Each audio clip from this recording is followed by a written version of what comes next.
In France, take a sneak preview of the world's biggest jetliner. So roomy that it'll never cramp your style. It is big, it is vast. The staircases are the widest and the longest you have in the business. In the California desert, meet the unmanned spy plane blazing a future that may see us all flying in pilotless planes. It can map the entire state of Indiana in one mission. And soar to the edge of space with a flying wing that promises to eliminate the static from your cell phone. The power to keep this airplane aloft is essentially a handful of hair dryers. Let's take to the skies aboard gigantic planes.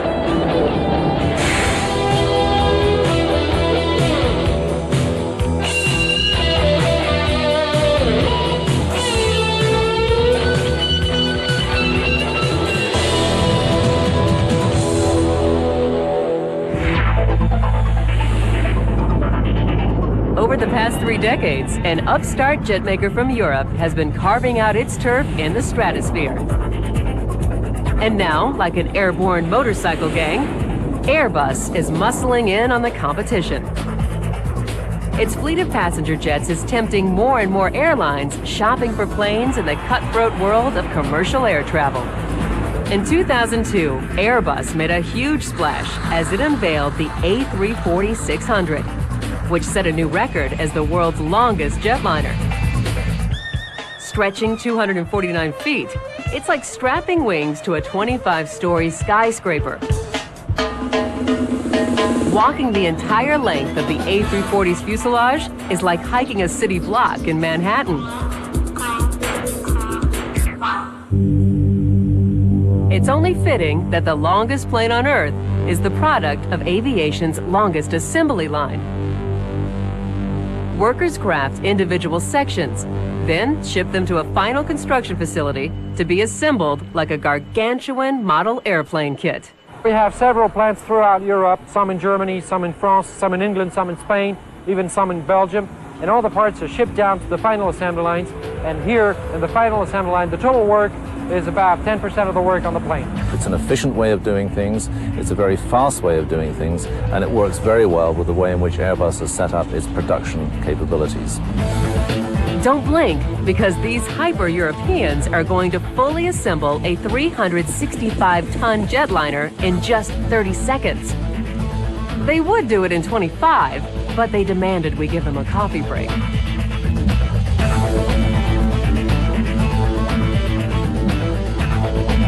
Some of the key materials Airbus weaves into its fleet are advanced aluminum alloys and carbon fiber reinforced plastics, which make their planes lighter and more cost-efficient.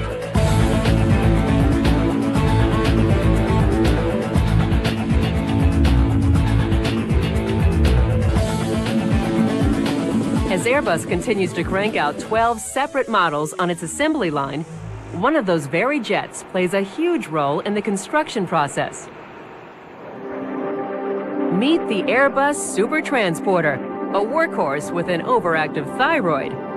One of its missions is to fly the oversized plane parts to the final assembly lines. Featuring looks only its mother could love, it's been nicknamed the Beluga for its resemblance to the bulbous Arctic whale. And just like a whale, it can swallow the largest, most unwieldy loads Airbus can dish out. Wings, tails, main bodies, you name it. The diameter of the Beluga measures an unparalleled 23 feet, and its cargo hold stretches the length of a 12-story building. Custom-designed conveyors make loading and unloading the Beluga as easy as the tendency to stare at its freakish appearance. Soon, it will face the greatest challenge yet. Airbus is launching production of what will be the world's most monstrous passenger jet. For now, the Airbus A380 can take wing only in computer animation like this. A massive double-decker aircraft, it will be 35% larger than a 747.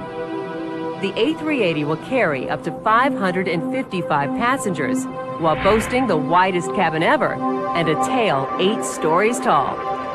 we're going to see the A380 as the real airliner of the future, something different to anything that we've seen before. We have an airplane in the A380, which is going to be larger, going to fly further distances, greater distances than that of the 747. As a passenger, you can see somebody coming to this airplane with a great deal of excitement. This is the mock-up, the Airbus mock-up, in which airlines are working up on defining how they will configure the interior. It is big, it is vast. The staircases are the widest and the longest you have in the business. And as you proceed in the cabin, you can see that it's very spacious, extremely comfortable. This bar is a fully example of how you can have a little more in a plane than before. It is an idea that will or will not be taken by airlines once they can configure the airplane, but with about 30% to 40% more space in it than the 747, airlines will have a much bigger choice in terms of interior arrangements. This aircraft will definitely set the new standards for the next century. If airlines deck out their A380 like this mock-up, pampered first-class passengers will have it made. They'll revel in everything from private viewing stations to internet access to that most prized luxury, a deep, restful sleep. And while they're chomping on caviar and sipping champagne, the coach passengers, they'll be in here. And they will get seats. This will be the main deck cabin. We will have 555 passengers in general in three-class layout over those two decks, but the main deck here is wider and extremely long. A lot of possibilities for airlines, you can imagine here. If this cavernous compartment staggers you, remember that directly above it, there's another just like it. This is the upper deck of the A380, and in this mock-up size shows, it's much wider than the existing upper decks on the 747. Lots of volume available for comfort. No matter where you turn aboard the A380, the interior seems roomier than a size 10 shoe on a size 6 foot. And there always seems to be one more compartment around the next corner or up another staircase. We're here at the rear section in the top deck of the A380. This bar has a little, advantage among others. If you look at the portholes, you have a normal vision of the outside. But if you look on top of the portholes, we have screens. These screens are connected to external cameras shooting the external skies. And they show you exactly what's happening outside of the plane on the sides, but also on the top, so that you can see the sun on one side, the sundown on the other, and the first stars coming up in the evening. We have an airplane to enter service in 2006 with that level of technology that is true state-of-the-art, 21st century standards. One of the biggest single features of this airplane is its efficiency. We have an aircraft that is 35% bigger than that of the 747. It flies further than the 747, but when all the operating costs are added up, we've actually got an aircraft that is between 15 and 20% lower in operating cost per seat than that of the 747. Before Airbus can start building its double-decker dream, it has to finish this mammoth factory in Toulouse, France. Recently, engineers here took a giant step forward by raising the colossal 7,500-ton roof into place. It is perched a dizzying 15 stories above the assembly floor. In the not-too-distant future, Airbus's jetliner of tomorrow will roll out of this manufacturing cathedral, then take to the skies as the flagship of the 21st century. There's a riddle waiting for you at Edwards Air Force Base in the high desert of Southern California. What has a wingspan the length of a blue whale, can photograph an area the size of Indiana in a matter of hours, played a pivotal role in the war with Iraq, and most of all, flies without a pilot in the plane or on the ground? The answer is the Global Hawk, the Air Force's revolutionary unmanned spy plane. Global Hawk is unique in that it's an autonomous airplane. And some other unmanned airplanes have remotely operated pilots, and they sit on the ground and they have a TV screen in front of them and they have a stick and a throttle and rudder pedals, and they actually fly the airplane remotely. But Global Hawk is autonomous. It's aviation's ultimate solo act, a plane that can literally fly itself. that can fly an entire mission on its own. It can take off, climb to altitude, continue the climb, turn left, turn right, take pictures, and then come back and land. And it makes some of the nicest landings you've ever seen. Always at the same spot, middle of the runway, and the best I've ever seen. So who tells the Global Hawk where it should fly? Not a man, but a mouse. After technicians download detailed flight instructions into the plane's 2 onboard computers, all the rest is up to her. We load a mission plan in the airplane, and my operator gives it a taxi command, and the airplane taxis along a pre-programmed path toward the end of the runway.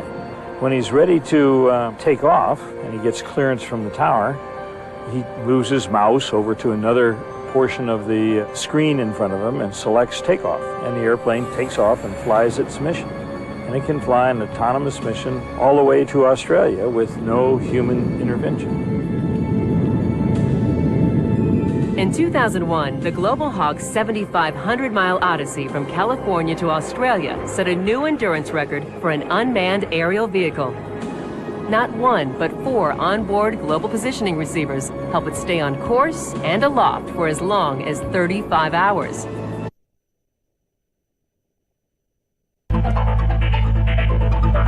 But even though the Global Hawk can wing it all on its own, its supporting cast still likes to keep in touch.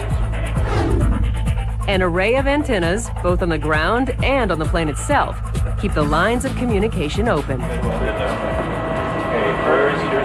The reason you need to talk to the airplane is because sometimes the mission plan it's flying may not be exactly the mission plan we want it to fly. We may want to change it real time on the fly while it's airborne. And so that's when we want to talk to the airplane. But more often than not, it's the Global Hawk that does the talking, transmitting aerial snapshots as the military's high-tech eye in the sky. The airplane has 3 sensors. It has a synthetic aperture radar that looks out to the side of the airplane between 12 and 120 nautical miles. And it can take a radar map of the ground, and it does that through clouds, day or night. It can map the entire state of Indiana in one mission, and we'd have pictures of everything in the ground in that state. The plane's other 2 sensors are housed under the nose. An electro-optical camera similar to a digital camcorder, and an infrared model designed to penetrate the darkest night. Snapping its pictures, the Global Hawk cruises at about 400 miles per hour. Compared to other military jets, a real slowpoke. It's not moving very fast, but when you want a platform to take pictures, you want a slow mover. You want a very stable platform, and that's what this airplane provides you. It dwells over the target or in the target area and takes a picture of that same area once every 5 minutes or once every 15 minutes if you want. And then we immediately send this image to the ground via the satellite links so that people on the ground can see this image literally within a minute of the time it's taken. The whole purpose of this system is to get imagery to the warfighters in very near real time. And so it's important for us to get it down to the ground and then for that to get back out to the guys in the trenches who are looking around the hill wondering if there's an enemy tank over there or something. The Global Hawk got its first taste of actual combat duty in America's war with Iraq in 2003. At least for now, the Air Force won't comment on its secret missions there. All that's certain is that it spared a reconnaissance pilot the frightening prospect of flying in the crosshairs of an enemy missile. Even without a pilot, however, the Global Hawk knows how to defend itself as it penetrates hostile airspace. It can detect when it's being tracked by surface-to-air missile systems, then transmit signals to jam them. We also have a towed decoy, and the towed decoy gives a bright radar return behind the airplane, and hopefully all the surface-to-air missiles go for the towed decoy. If you shoot off the decoy, we can roll out another one. But what happens if an enemy missile explodes close enough to shake loose a few of the Global Hawk's feathers? If there's an emergency, if we lose an important part or an important piece of equipment on board the airplane says, turn around and come on home. And coming home is what the Global Hawk seems to do best. Is this plane a sign that pilots will one day be an endangered species? Die-hard flyers say no way. But only 100 years separates this pilotless wonder from the Wright brothers. Who can say what's possible in the century ahead?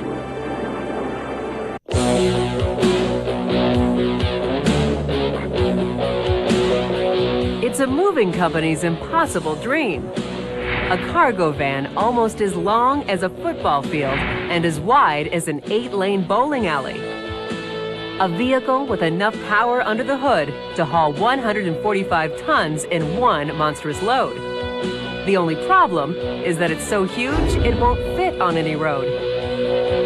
So the Air Force strapped wings on it and called this airborne leviathan the C-5 Galaxy. The C-5 is an amazing airplane. We have other airplanes that also will carry supplies and equipment, but for the oversized stuff, the big stuff, the heavy stuff, this is definitely the workhorse. There's nothing in the Army's arsenal the C-5 can't carry. Tanks, helicopters, even bridges. You name it, the C-5 can haul it. It can carry as many as 6 Greyhound buses on board. It can carry 100 Volkswagen Beetles. It can carry 1.2 million quarter-pounders. Whether it's hamburgers or howitzers, the C-5 is a flying warehouse. America's armed forces depend on it, and they're not alone. Another important aspect of the C-5 is it's also a humanitarian transport aircraft. Whenever there's an earthquake or a typhoon that hits an area and they need to bring in large amounts of supplies and equipment and personnel to help with the tragedy, the C-5 is the first aircraft usually in. Wherever the C-5 flies, it dwarfs every other plane on the runway. Its wingspan is longer than a 747. And it stands 6 stories tall at its tail. The amazing thing for me is the size of the intake of the engines.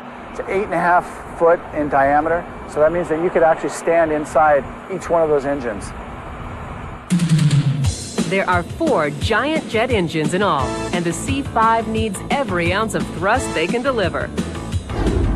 Fully loaded and fueled, the aircraft weighs in at a staggering 420 tons. Even after several years of flying the C-5 and several thousand hours, I still am amazed every time I get airborne. Even when I'm out on the flight line and I see a C-5 taxiing by or taking off, I stop and gaze at it in awe because it is an awesome airplane. You know, I'm really excited every time I have an opportunity to go fly.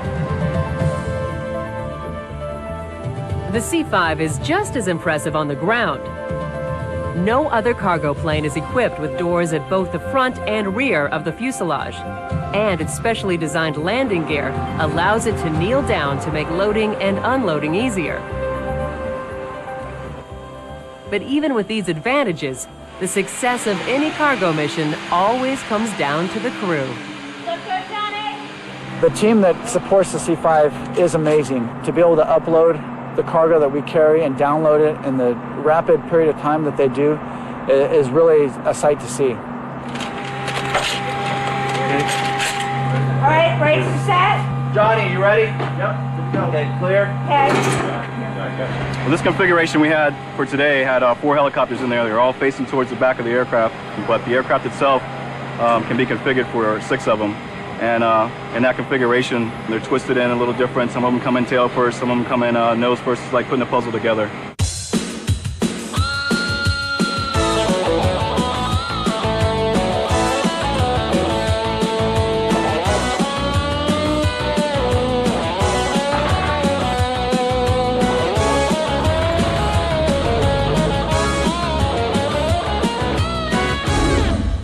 Loading and unloading smaller equipment is part of the puzzle too. First, the crew secures it to pallets. The rest reminds us that not every solution has to be high-tech. What we're doing is we're taking these metal strips and we're flipping them over. On the other side, we have rollers on here, which the pallets roll across. It helps the pallets move all the way down the cargo compartment and these go all the way from the front of the aircraft to the back of the aircraft. So it's a pretty good system. It only takes a couple of people to roll a pallet that weighs up to 10,000 pounds in its position. Things get a little more complicated as the pilot readies the C-5 for takeoff. Closing the rear cargo doors is nothing like slamming down the hatch on your SUV. Initially, you'll see the pressure door roll back up into almost a vertical position, and then you'll see the ramp start to rise, and the locks across the top will then engage that ramp and pressure door. Once that pressure door is in place, you'll begin to see the side doors close and then the center cargo door close, and then the aircraft is configured and then can be unknelt, brought back up to its normal level position, and then the aircraft would taxi out and take off on its mission. We have to be real careful of obstacles on the ground because, as you can see, we don't have the visibility to be able to look out the windows and be able to determine if an obstacle is going to be a factor or not. Obviously, we don't want to put our wingtip into a hangar or into a light pole or anything like that. So when we're on the ground, we're extremely careful and we taxi very slow to make sure that we're clear of all obstacles.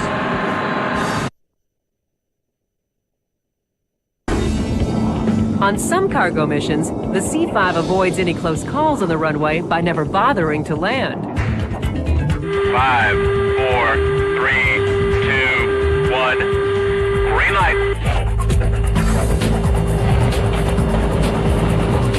Other cargo planes deliver airdrops like this, but none as massive as the C-5. In 1989, a C-5 crew set a record by dropping 95 tons of military hardware. Rigorous precautions ensure safety, especially when it's not supplies they're dropping, but soldiers. I mean, every time we go to drop a person out the back of the aircraft, it's usually a large group, and we're very careful about where we allow those guys to release so that we don't hurt them. You know, even getting stuck in a tree or something could hurt those guys.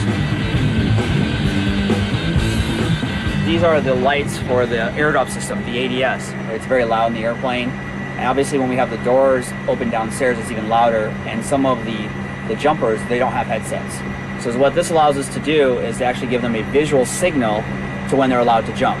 All it is you have a red light that comes on when we're in configuration to allow them to drop, and you have a green light that comes on when they're actually supposed to go ahead and jump out of the airplane. And when it's no longer safe for them to drop, we go ahead and turn the red light back on.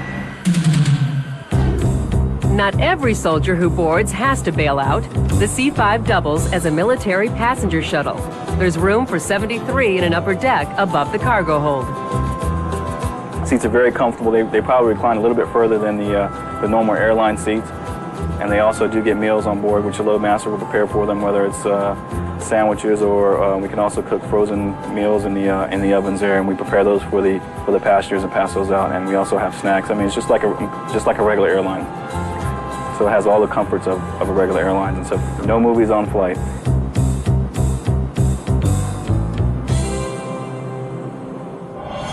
The C-5 has one big edge over a commercial airliner. It can be refueled while it's still aloft. It's a choreographed ballet between two airplanes. You'll have the tanker in front of you. The C-5 comes up behind, and using a boom or a pod that extends from the tanker, they will enter that into our receptacle and pump fuel. Sometimes we have to stay connected to that airplane within 15 or 20 feet of that other huge airplane, and we'll stay connected for as long as 20 or 25 minutes. With its 51,000-gallon tanks never running dry, the C-5 can stay airborne indefinitely. But in a larger sense, this mammoth plane may be running out of gas. Conceived in the early 60s, it is burdened with outdated technology. But instead of retiring the C-5 fleet, its designer, Lockheed Martin, is giving it an intensive high-tech facelift. We're taking all those areas where an aircraft normally feels aging, and we're replacing them with new and modern equipment. We're putting in an automatic flight control, all-weather flight control system. We're putting in liquid crystal displays instead of the old gauges and dials that used to be in there. So those are the kind of things that you see when you look at the new cockpit. One of the things that's kind of neat about this airplane is you can change the displays. And it's just really a matter of a button push, and then a squeeze of the trigger will change it to anything you want. If the pilot feels more comfortable with the primary flight display being in the number 5 position, we can put it in the number 5 position just by selecting the, making it change there, and then put the nav display over here. One of the new cockpit displays will come in very handy if the C-5 has to penetrate enemy airspace. This aircraft also has a unique feature on board. It's called airlift defensive systems. The aircraft has sensors which detect infrared missile threats to the aircraft, provides cockpit displays to the crew, and automatically will then discharge protective flares to ensure that the aircraft is not struck by that missile. Military strategists hope the revamped C-5 will endure as the Air Force's ultimate cargo plane for the next 40 years. Its legacy promises to last far longer. The C-5 is an important asset in the United States Air Force, important asset in the United States government and the United States people. And I'm proud to be a part of that team and to be able to support the interests of the United States. Somewhere in the stratosphere, this aerial behemoth is vying for its place in aviation's future. The Helios is an unmanned flying wing that won't break any speed records, but beyond that, the sky is literally the limit. It's one of the largest airplanes in the world. It's the slowest flying airplane in the world. It's the highest flying airplane in the world. And on top of that, it does it with less power than any other airplane in the world.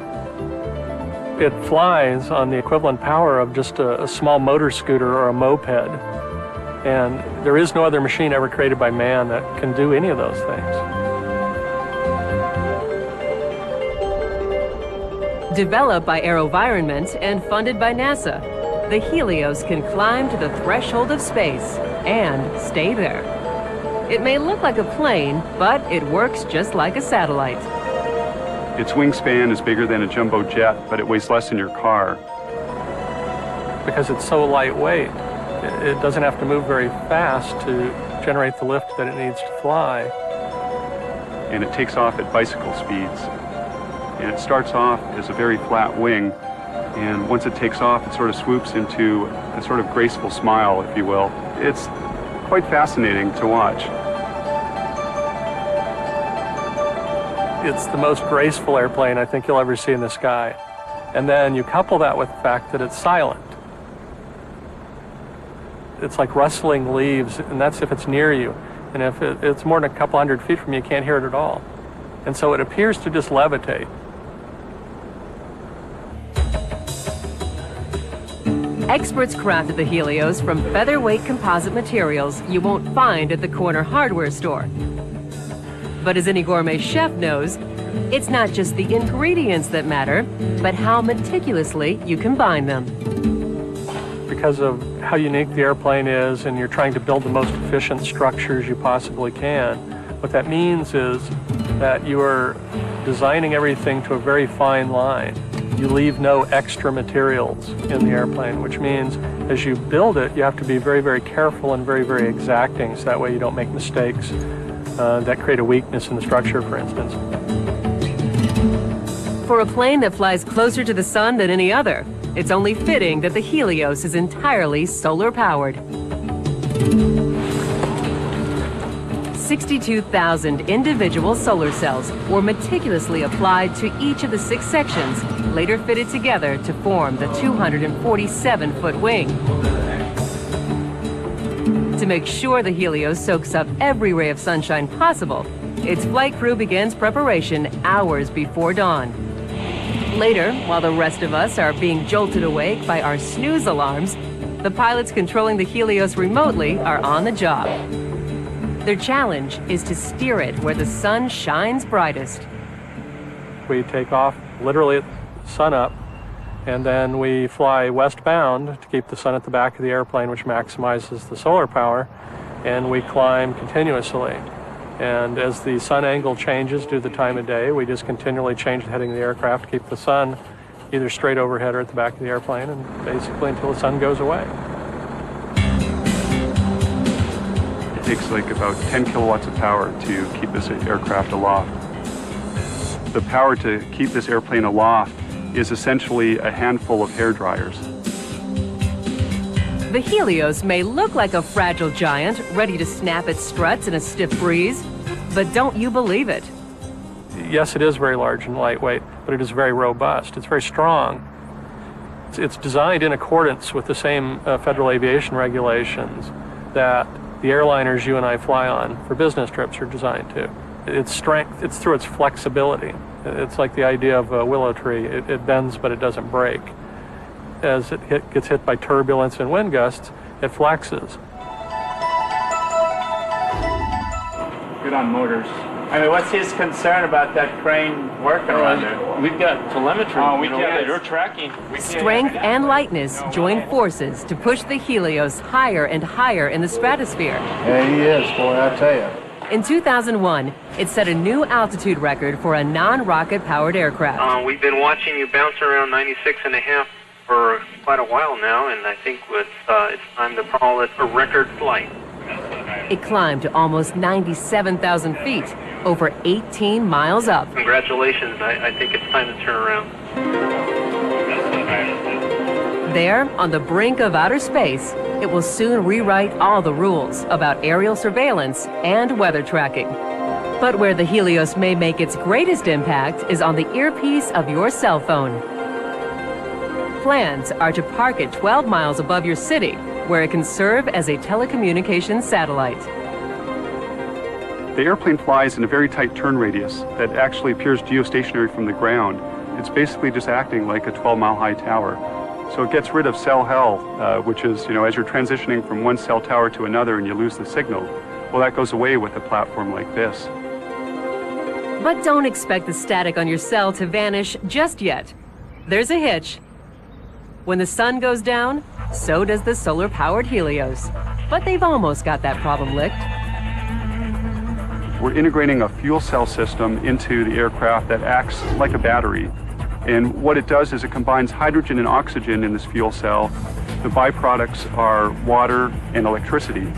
And that powers the aircraft through the night. And that's what opens the door to flight duration that ranges from weeks to months between landings. So watch out, stratosphere. Here comes the Helios.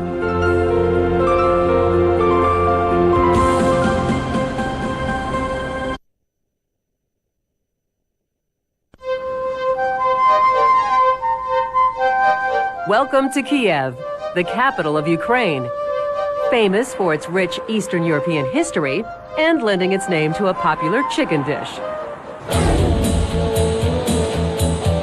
Now Kiev is cooking up a much larger bird, but good luck finding a pot big enough to hold it. Feast your eyes on the single largest aircraft operating on the planet, the Antonov 225. Antonov 225 is biggest aircraft, and all characteristic is biggest.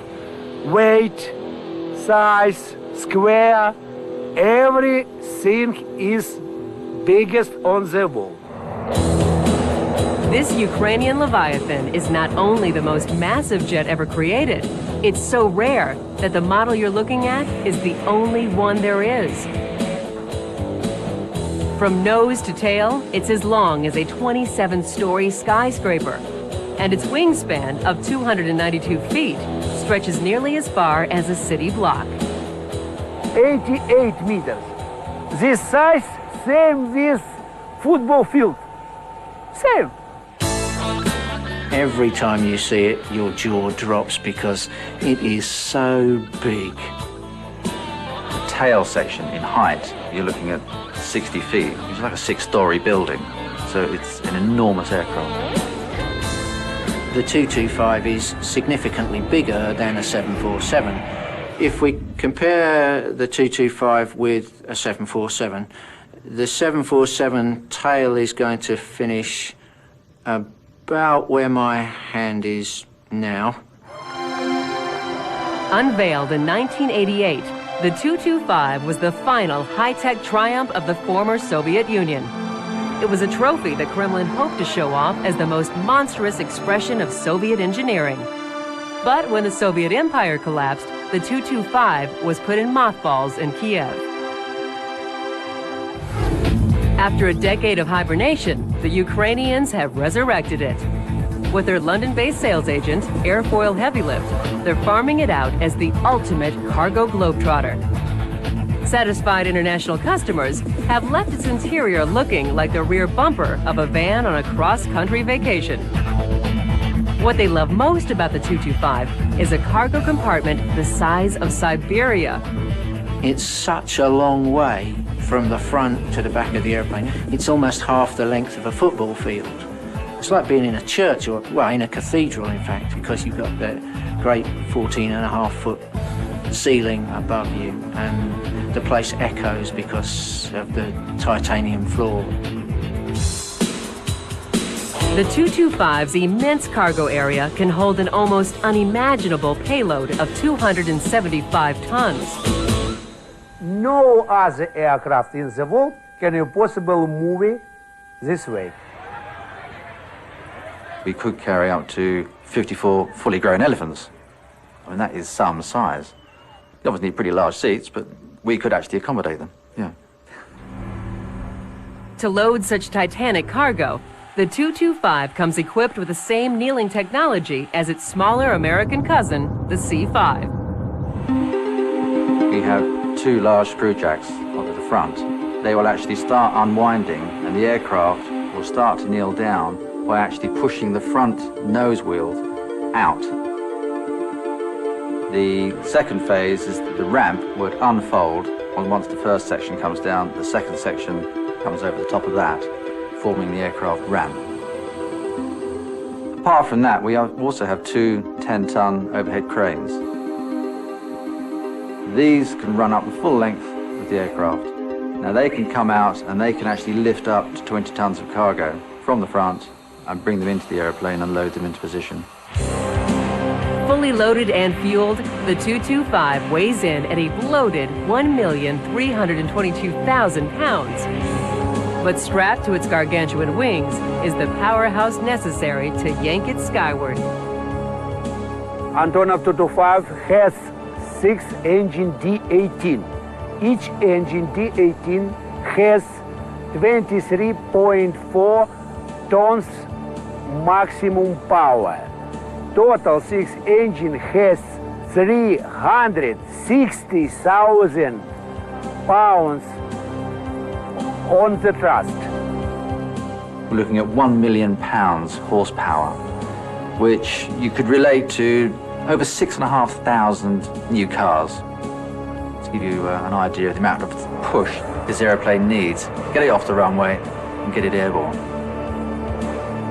When it's moving, it appears to be going so much slower than anything else, and actually it's not. It'll be doing 180 miles an hour at takeoff, and actually it looks like it's crawling into the air, and you think, goodness me, is it really going to get there?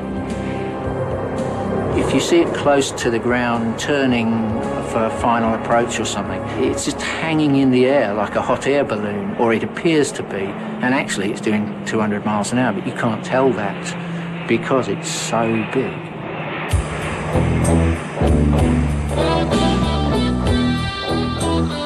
Every time the Tu-25 thuds back to Earth, it depends on its mammoth landing gear, made up of 32 individual wheels.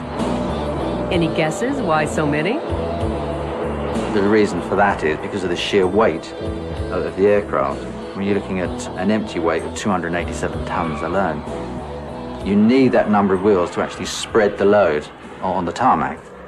And we have to be very careful where we land the airplane. Otherwise you'll end up, of course, with the airplane landing and making a big hole, which obviously we don't want, and nor does the airfield operating company. There are some people who are saying, well, we're not going to deal with this airplane, this is too much for us. And they're all worrying about whether the wings are so big they're going to take out lighting poles.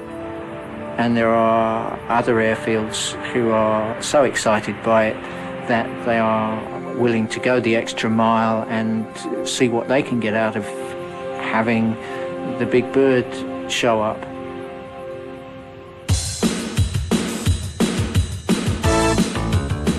If this overweight, oversized overachiever ever sets down on your airfield, just remember it's got one unique feature irresistible to anyone who's ever had to load up the family sedan: a roof rack.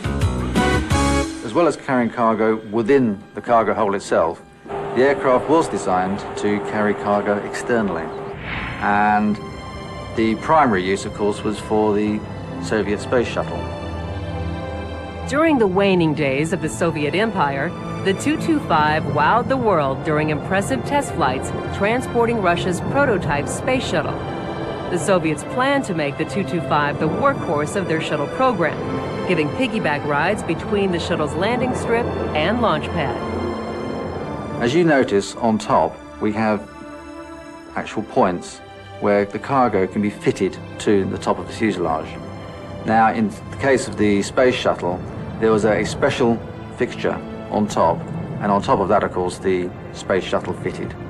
We are looking at the possibility of carrying other cargoes on top.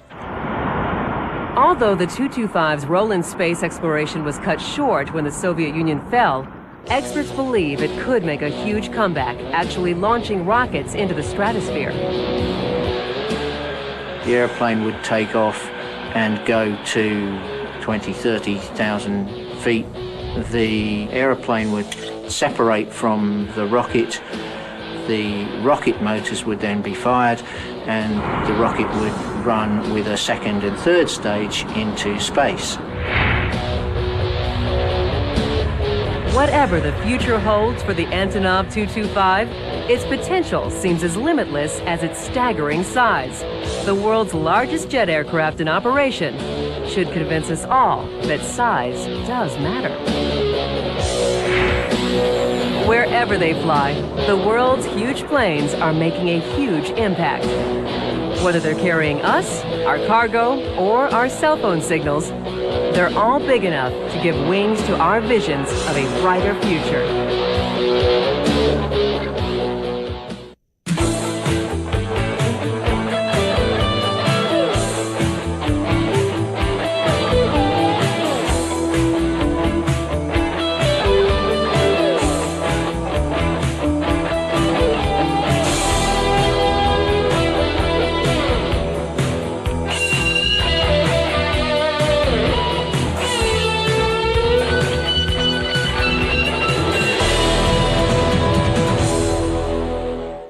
Imagine a plane the size of a 12-story building. An aircraft that's bigger than any that was ever produced in the history of mankind. It'll be a massive leap forward in comfort and style. You know, Airbus are a very, very professional company. If they ever can get it off the ground. Giant of the skies, building the Airbus A380. Next Wednesday night at 8:30.